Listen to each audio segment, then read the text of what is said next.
नमो नारायण, जय महाकाल, जय माँ बगलामुखी। सभी मेरे दर्शकों का बहुत बहुत स्वागत है।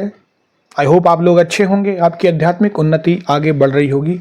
आज मेरे वीडियो का टॉपिक बहुत ही महत्वपूर्ण है, इसको ध्यान से सुनिएगा। सभी लोग जो गुरु बनाना चाहते हैं, जो लोग दीक्षा लेना चाहते हैं, मंत्रों को समझना चाहते हैं, मंत्रों के रहस्य को समझना चाहते हैं, कीलन उत्कीलन श्राप को समझना चाहते हैं, श्राप विमोचन को समझना चाहते हैं, वो लोग इस वीडियो को बहुत ही ध्यान से सुने।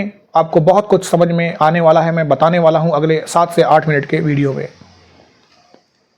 हम जब भी कोई भी मंत्र करते हैं तो सबसे पहले हमारे दिमाग में एक ही ख्याल आता है, ये मंत्र हमारे लिए काम करेगा कि नहीं करेगा। दूसरा विचार आता है, ये मंत्र क्या उस मंत्र से ज़्यादा पावरफुल है, शक्तिशाली है?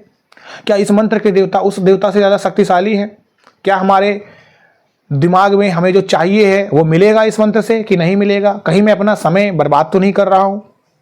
क्या मुझे गुरु मिलेंगे? क्या मैंने जो गुरु धारण किया है वो सही है? क्या मुझे गुरु ही सब कुछ दिला देंगे? बहुत सारे अनेकों अनेक सवाल आपके दिमाग में आते हैं। मैं आपको बता दूं, बहुत से सवाल आपके दिमाग में चलते हैं। आप अगर इस वीडियो को सुन रहे हैं, पूजा अर्चना साधना करते हैं, तो यकीनन आप कुछ ना कुछ उद्देश्य लेके इस अध्यात्म मार्ग पे आए होंगे।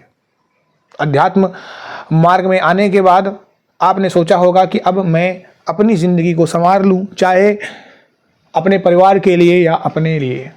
इस वीडियो को ध्यान से अब आगे सुनिए, मैं क्या बताने जा रहा हूँ। जो भी इंसान गुरु बनाना चाहता है तो उस इंसान को सबसे पहले अपने आप को गुरु के लायक बनाना होगा। गुरु के लायक पहले क्या है? अच्छे कर्म करिए, अपने जो जिम्मेदारियां दी हुई हैं उससे कभी भागिए मत। पढ़ाई लिखाई अगर आप करते हैं वो करिए, अगर आप वर्कआउट करते हैं, जिम जाते हैं, उस पर ध्यान दीजिए। किसी का बुरा मत करिए, प्राणियों में भेदभाव मत करिए। आपको गुरु आपके प्रारब्ध के हिसाब से मिलेंगे। अब दूसरी बात आती है कि जो लोग गुरु नहीं बना पाते हैं, उसका भी मैं आगे समाधान बताता हूं कि गुरु की जरूरत भी आपको नहीं पड़ेगी, मैं बोलता हूं। आगे इस वीडियो को शुरू करने से पहले पॉइंट पे आते हैं कि मंत्र श्रापित होते हैं, कीलित होते हैं कैसे। भगवान भोलेनाथ ने जब तंत्र का सृजन किया, मंत्रों की स्थापना की, भगवान विष्णु ने, भगवान नारायण ने यंत्र की स्थापना की, ब्रह्मा ने सृष्टि की स्थापना की, तो सवाल अब ये पैदा हुआ कि अगर इतनी आसानी से इस मंत्र को, इस परमाणु बम को, इस बम को ऐसे दे दें किसी के हाथ में, तो वो तो मंत्र फूंक के ही एक दूसरे को तहस नहस कर डालेंगे, क्योंकि वो तो परमेश्वर हैं। उन्हें पता था कि आगे आने वाला समय कलयुग होगा जहां पर 5-5 रुपए के पीछे इंसान किसी की गर्दन काट देगा। उन्हें पता था ये बात, इसीलिए तो भगवान अंतर्यामी होते हैं। तो अगर आप सोचो कि अगर आपको ऐसा कोई मंत्र मिल जाए, अगर ऐसे बोलते हैं लोग कि गुरुजी एक ऐसा मंत्र दे दो कि 1 सेकंड में हो जाए, 2 सेकंड में हो जाए, फलाना हो जाए, ढिमकाना हो जाए, ऐसा नहीं होता है। अगर ऐसा होने लग जाए, मंत्र कोई दुकान पे मिलने वाली सब्जी और परचून का सामग्री नहीं है कि आपने खरीदा और दूसरे पे छोड़ दिया। अगर ऐसा होने लग जाए तो इस दुनिया में जो लाइफ की साइकिल है, जो बर्थ साइकिल है, जो कर्मों का विधान है, वो सब तहस नहस हो जाएगा। फिर तो आप ही भगवान बन गए। बुरा हुआ दे मारो मंत्र, अच्छा किया फिर मंत्र दे मारो, है ना? ऐसा नहीं होता है। हर इंसान को अगर बुरा भी करके वो कर्म किसी का मारण करेगा, सम्मोहन करेगा, तो उसको भी कर्म मिलेगा और सब यही भोगना पड़ता है।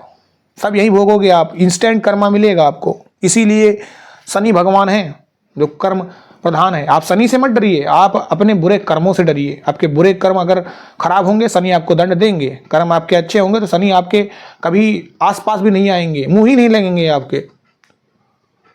तो इंसान गलतियां करता है, तो भोलेनाथ ने इन मंत्रों को श्रापित कर दिया, कीलित कर दिया, क्योंकि भगवान जानते थे कि पहला इंसान ये काम करेगा। अब दूसरा पॉइंट आता है कि जब श्रापित कर दिया तो मंत्र फिर करना ही क्यों है, सब कीलित हैं तो। इसका भी एग्जाम्पल बताता हूं। भगवान भोलेनाथ जानते थे कि आगे आने वाले समय में कलयुग में इंसान बहुत आलसी होगा, ये कंफर्म है। मैं देखता हूं कि बहुत सारे कमेंट आते हैं ऐसे कि अगर आसन ना हो तो क्या करें, अगर मंदिर ना हो आसपास तो क्या करें, अगर दूर है मंदिर तो। अगर दूर है और आप 4 कदम चल के उस मंदिर नहीं जा सकते हैं, तो आप ईश्वर जो आपसे अरबों खरबों दूर बैठा हुआ, कोसों, उसको पाने की आप लालसा रखते हैं। क्या दिमाग है आपका? आप सोचिएगा इस बात को। आपको कर्म नहीं करने हैं, आपको आपको 10-20 रुपए खर्च करके जो मैं बताता हूँ अनाज वो नहीं लाना है, आपको अपने लिए एक नीचे बैठने वाला सामग्री नहीं लाना, एक माला आपको नहीं खरीदनी है, लेकिन आप रेस्टोरेंट में और मल्टीप्लेक्स मूवी में जाके देखते हैं, वहाँ पर आप पॉपकॉर्न खाते हैं, रिक्लाइनर में बैठते हैं आराम से और 1-2 हज़ार रुपये खर्च करके आ जाते हैं 1 सेकंड में, 3 घंटे के अंदर में। और आप भक्ति के लिए अपने लिए एक रुद्राक्ष की जो 5 मुखी माला होती है, जो 100-150 रुपये से भी कम में आ जाती है, उसको आप नहीं मंगा सकते हैं, तो बेकार है आपकी पूजा पाठ।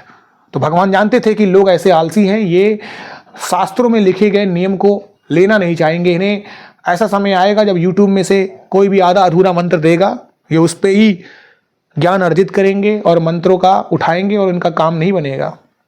तो इंसान उस मार्ग को नहीं समझना चाहता है, उसके साइकिल को नहीं समझना चाहता, उसे तुरंत सीधे साइकिल की गद्दी में बैठना है, लेकिन उसका पैडल किधर है, हैंडल किधर घुमाना है, साइकिल कैसे कटेगी, नहीं, कोई मतलब नहीं इससे।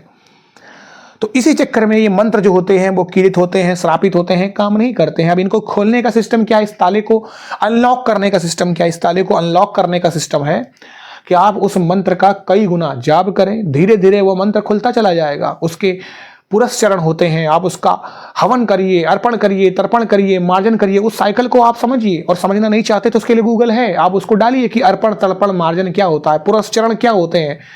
आपको 2 GB का डाटा सिर्फ और सिर्फ रील को बटोरने के लिए नहीं दिया गया है, आप उसको अच्छे काम में लगाइए। अब तो जियो आ गया है, फ्री का डाटा सबको मिल रहा है, 5G लेके चला रहे हैं लोग, तो उसका यूटिलाइज करिए जब चीज़ें मिल रही हैं।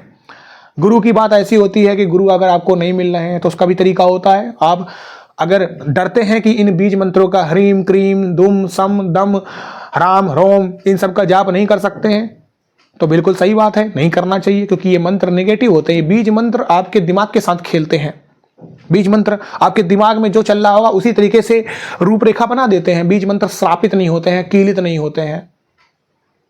बीज मंत्र कभी भी आपको उत्कीलन करने की जरूरत नहीं पड़ेगी। एक अक्षर के मंत्र बहुत पावरशाली होते हैं, 2 अक्षर के होते हैं, 1 अक्षर के होते हैं, 3 अक्षर के होते हैं, तुरंत इंस्टेंट काम करते हैं। लेकिन कैसा काम, जैसा आपका दिमाग सोच रहा है, अच्छा बुरा। अगर आपने मंत्र पढ़ा, सोचा वो कहीं ऐसा ना हो जाए, मुझे ऐसा हो जाए, तो हो जाएगा। अगर आपने सोचा वो मर जाए तो मर जाएगा, क्योंकि आप ऐसा सोच रहे हैं, आपका दिमाग ऐसा सोच रहा है। तो ये जो आपको काम करना है, इसके लिए अपने आप को स्ट्रांग करना है, अपने आप को बनाना है। किसके लिए करना है? आपके निगेटिव थॉट्स को हटाने के लिए। तो नए जो लोग हैं वो पहले टूरमलाइन की माला का यूज करें। टूरमलाइन फिर से आप गूगल पे डाल लीजिए, आपको समझ में आ जाएगा।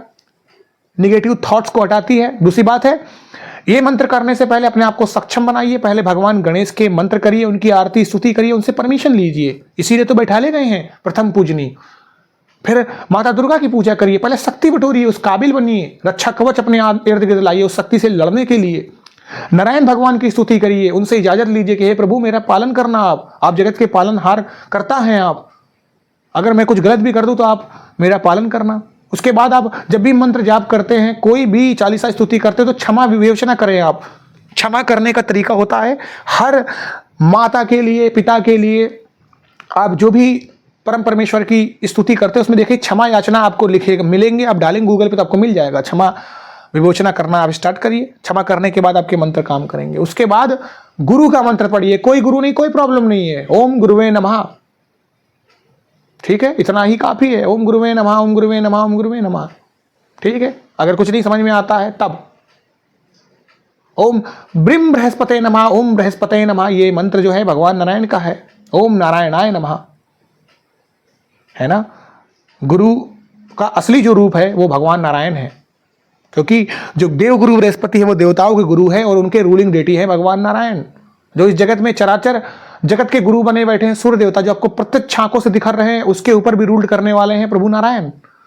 तो आप उन्हें अपना गुरु बनाइए। जब आप ये सब काम कर लोगे तब आप शिव भगवान की साधना करिए, आप भैरव की करिए, आप काली करिए। आपको सीधे ही उस ज्वालामुखी को हाथ लगाना है जिसमें आप जलने के चांसेस ज़्यादा हैं, पास होने के कम है। फिर आप अगर कोई भी मंत्र के ऊपर हाथ रखोगे, वो मंत्र आपके लिए काम करेगा, नाचेगा आपके इशारों पे। फिर भगवान आपके इशारों पे नाचेंगे। क्यों नाचेंगे? क्योंकि इसका कारण है मंत्र के अधीन है देवी देवता। आप उनसे अपना काम करवाने के लिए विवश कर दोगे भगवान को। अब प्लीज़ इस बात को गलत वे में मत लगाना कि भगवान को विवश कर देंगे, भगवान ऊपर हैं, अंतर्यामी हैं। यहाँ पर मतलब यही है कि जो काम आप चाहेंगे वो काम आपका बनेगा, आप उस काम को बनवा लोगे, आप उनसे काम करवा लोगे। भगवान भी आपके अधीन हो जाते हैं, भगवान आपकी भक्ति के लिए दौड़े चले आते हैं, भगवान आपके लिए भी रोते हैं। भगवान को भी लगता है कि हमारे भक्त ने हमको क्यों नहीं पुकारा, क्यों नहीं सुना। तो भगवान सुनेंगे, आप सुनाने वाले तो हो। जो लोग मेरे वीडियो पे नए आए हैं वो मेरे वीडियो को लाइक और शेयर करें। जो लोग मेरे वीडियो पे पुराने से हैं उन लोगों का बहुत बहुत प्यार शुक्रिया। नमो नारायण, जय महाकाल, जय मां बगलामुखी।